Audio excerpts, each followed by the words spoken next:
Hello everyone. I hope आप सभी अच्छे होंगे।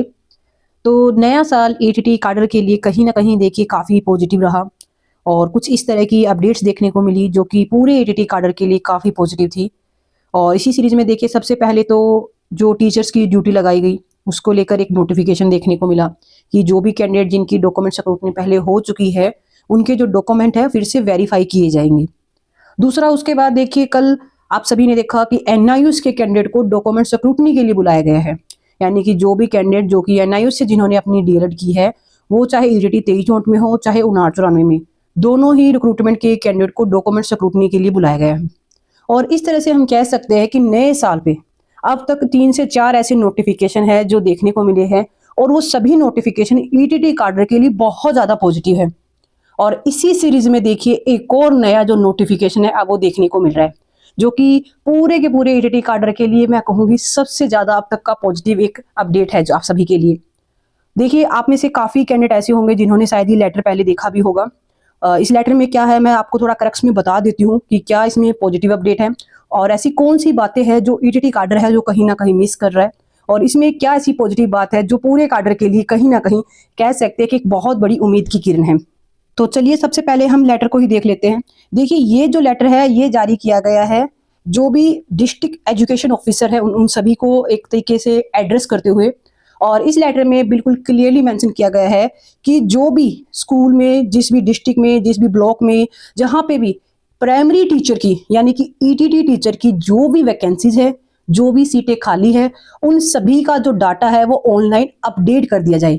यानी कि जो भी टीचर जहां पे भी प्राइमरी स्कूल टीचर की वैकेंसी है और अभी वो सीट वैकेंट है उन सभी का जो डाटा है एमआईएस पे ऑनलाइन अपडेट कर दिया जाए। कुछ कैंडिडेट के माइंड में ये बात आएगी कि मैम डिपार्टमेंट को तो ऑलरेडी पता ही होता है कि कहाँ पे कितनी सीट वैकेंट है, फिर इस तरह से नोटिफिकेशन वगैरह क्यों जारी किए जा रहे हैं और आप इस चीज को किस तरह से पॉजिटिव बोल रहे हो। देखिए आप थोड़ा सा इस चीज को समझने की कोशिश कीजिए। नो डाउट डिपार्टमेंट को पता होता है कि कहाँ पे कितनी सीट है, बट एट प्रेजेंट कहाँ पे सीट वैकेंट है, कितनी वैकेंट है, इन सब के बारे में देखिए एग्जैक्ट डाटा तभी पता चलता है जब जितने भी स्कूल है वहां पे उस डाटा को ऑनलाइन अपडेट किया जाए। अब यहाँ पे एक बात ध्यान देने वाली है, मैं आपको एक रिसेंट का एक एग्जाम्पल आपको बताती हूँ।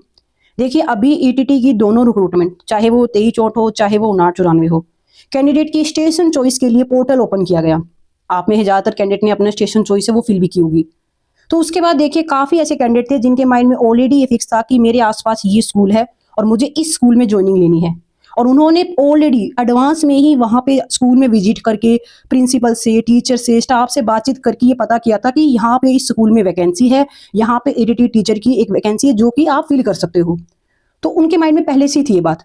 बट जब स्टेशन पोर्टल ओपन हुआ यानी कि जब स्टेशन चॉइस है वो फिल करनी स्टार्ट की गई तो उसमें जो स्कूल उन कैंडिडेट ने डिसाइड किया था जहां पे वैकेंसी थी भी एक्चुअल में वो स्कूल उस लिस्ट में एग्जिट ही नहीं कर रहा था। यानी कि ऐसे स्कूल जहां पे टीचर्स ने स्टाफ ने ऑलरेडी ये क्लियर किया कि हाँ इस स्कूल में वैकेंसी है और वैकेंसी भी 2 3 4 इस तरह से एटीटी टीचर्स की सीट थी जो वैकेंट थी, और उसके बावजूद भी ऑनलाइन स्टेशन पोर्टल जब ओपन हुआ स्टेशन चॉइस फिल करने के लिए उसमें वो स्कूल था ही नहीं, वो स्कूल गायब था।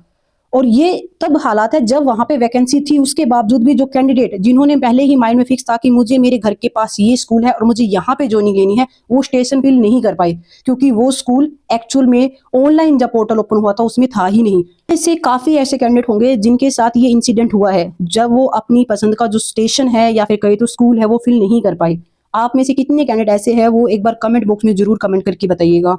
इसलिए जरूरी होता है कि जो भी जहां पे भी जिस स्कूल में जिस भी ब्लॉक में जितनी भी वैकेंसी है उस सभी का जो डाटा है वो ऑनलाइन अपडेट किया जाए। और इसी सिलसिले में देखिए डिपार्टमेंट ने ये यहाँ पे ऑर्डर जारी किए हैं कि जहां पे भी ईटीटी टीचर की वैकेंसी है जिस भी ब्लॉक में जिस भी स्कूल में जिस भी डिस्ट्रिक्ट में उन सभी का जो डाटा है वो ऑनलाइन अपडेट कर दिया जाए। और यहाँ पे आप क्लियरली देख पाओगे कि 59 94 का स्पेशली यहाँ पे मेंशन किया गया है कि बहुत जल्द जो 59 94 के कैंडिडेट है उन्हें ज्वाइनिंग दी जाएगी। और ये देखिए तभी पॉसिबल है जब डिपार्टमेंट के पास ये पहले से क्लियरिटी हो कि ब्लॉक वाइज स्कूल वाइज कितनी तो वैकेंसी है, कहाँ पे कितने टीचर है, जहाँ पे सीटें वैकेंट है।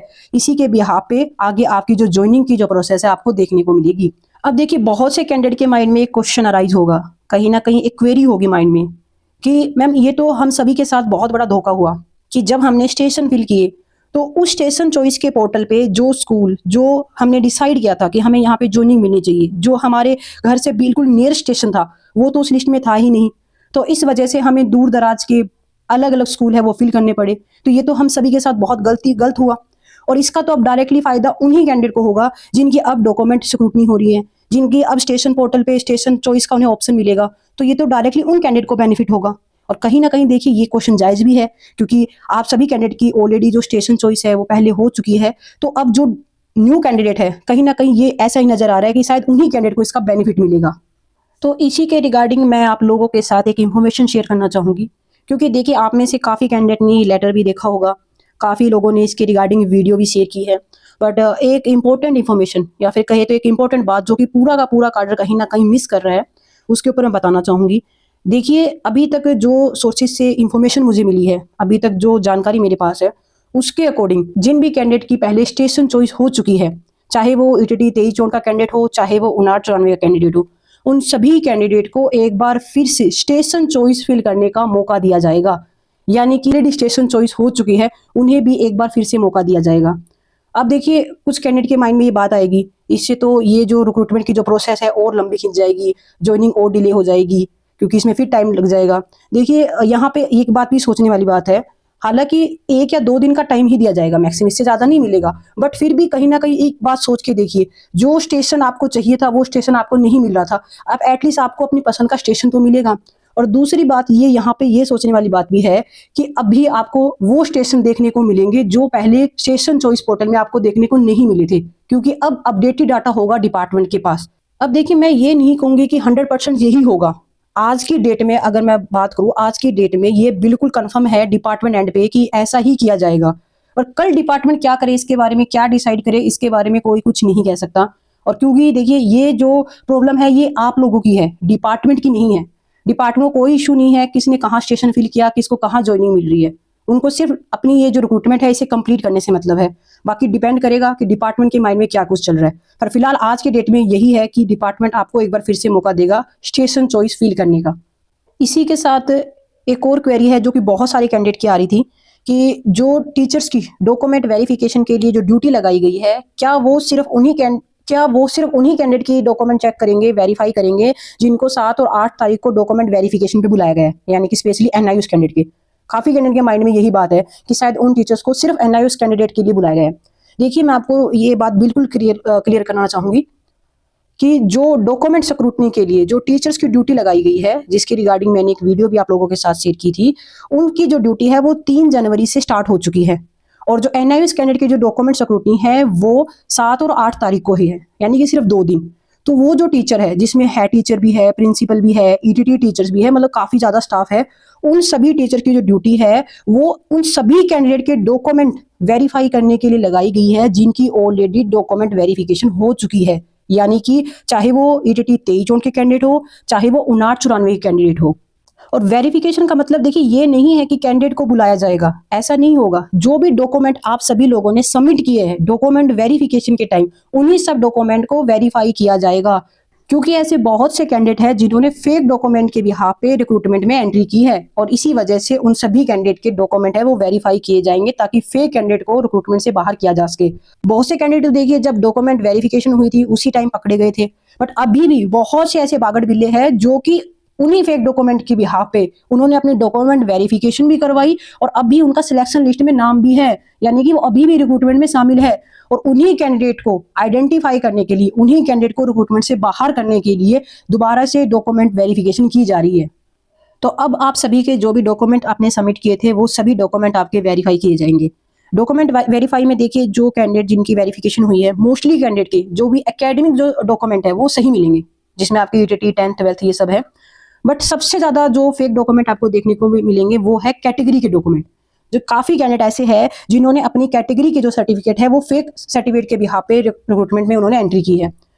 अब आप लोगों ने एक बात नोटिस की होगी कि काफी बार ग्रुप्स में पीडीएफ शेयर की जाती है हैंडीकैप कैटेगरी की, स्पोर्ट्स कैटेगरी की और भी डिफरेंट कैटेगरीज की, कि जहाँ पे सेम ही कैंडिडेट उसने पहले ईटीटी की जो पहले की जो दोनों रिक्रूटमेंट थी उसमें पार्टिसिपेट किया, दोनों में ही वो बहुत बुरे तरीके से फेल हुआ। उसके बाद वो 59-94 की रिक्रूटमेंट के लिए फर्जी सर्टिफिकेट बनवाता है, अपनी जो कैटेगरी है वो चेंज करता है और यहाँ पे अपनी रिजर्व कैटेगरी में सिलेक्शन लेता है। इस तरह के काफ़ी कैंडिडेट है और उनकी पूरी डिटेल्स है जो कि पीडीएफ के थ्रू शेयर की जा रही है डिफरेंट ग्रुप्स में। तो सोचने वाली बात है कि वो कैंडिडेट जो पहले कहीं स्टैंड भी नहीं कर पा रहा था, अब वो किस तरह से अपनी जो कैटेगरी है वो चेंज कर रहा है। और ऐसे बहुत सारे केसेज है, हैंडीकैप कैटेगरी में भी, स्पोर्ट्स कैटेगरी में भी और भी कैटेगरीज में। उम्मीद करेंगे कि डिपार्टमेंट अब जो डॉक्यूमेंट वेरीफाई करेगा उन सभी कैंडिडेट की बहुत ही अच्छे तरीके से वेरिफिकेशन की जाए उनके सर्टिफिकेट की। और अगर कोई भी कैंडिडेट फेक पकड़ा जाता है जो कि इस टाइम रिक्रूटमेंट में शामिल है तो उनके खिलाफ बहुत ज्यादा स्ट्रिक्ट एक्शन लिया जाना चाहिए। इवन उन कैंडिडेट को आगे किसी भी रिक्रूटमेंट में पार्टिसिपेट करने से बैन कर देना चाहिए ताकि वो और किसी भी रिक्रूटमेंट में कभी भी शामिल ना हो पाए। उम्मीद करेंगे कि अब जो डॉक्यूमेंट वेरीफाई किए जाएंगे वो बहुत अच्छे तरीके से किए जाएंगे और जेन्युइन कैंडिडेट को ही इस रिक्रूटमेंट में मौका मिलेगा। इसी के साथ आप सभी के लिए पॉजिटिव बात यह है कि 99% जनवरी एंड तक आप सभी स्कूलों में होंगे। यानी कि ईटीटी की दोनों रिक्रूटमेंट के जो भी सिलेक्टेड कैंडिडेट है वो सभी कैंडिडेट जनवरी एंड तक ज्वाइन कर चुके होंगे। यानी जो कैंडिडेट सिलेक्टेड है, जिनकी स्टेशन चॉइस हो चुकी है, वो सभी ज्वाइन कर जाएंगे। तो बहुत ही पॉजिटिव रहा है कहीं ना कहीं ये साल स्टार्टिंग से ही। और जिस तरह से काम किया जा रहा है, होप्स हो कि इसी तरह से कंटिन्यूटी में रखते हुए बहुत जल्द आगे की जो प्रोसेस है उसे कंप्लीट कर लिया जाएगा। और आप सभी भी पॉजिटिव रहिए, खुश रहिए और आगे देखिए कोई भी अपडेट आएगी इसके रिगार्डिंग, वो अपडेट भी आप लोगों के साथ शेयर कर दी जाएगी। इसी के साथ अगर आपको लगता है कि ये वीडियो आपके लिए हेल्पफुल रही है, इन्फॉर्मेटिव रही है, तो चैनल को सब्सक्राइब जरूर कीजिए। क्योंकि देखिए काफी बार कैंडिडेट है जो वीडियो सुनते जरूर है बट चैनल को सब्सक्राइब नहीं करते। और मैं हमेशा ट्राई करती हूँ कि आप लोगों के साथ एक्यूरेट और ऑथेंटिक इन्फॉर्मेशन ही शेयर करूँ। तो प्लीज आप सभी को अगर ये वीडियो अच्छी लगी तो चैनल को जरूर सब्सक्राइब कीजिएगा और बाकी कोई और अपडेट आएगी वो अपडेट भी आप लोगों के साथ शेयर कर दी जाएगी। Wish you all the best. Thank you.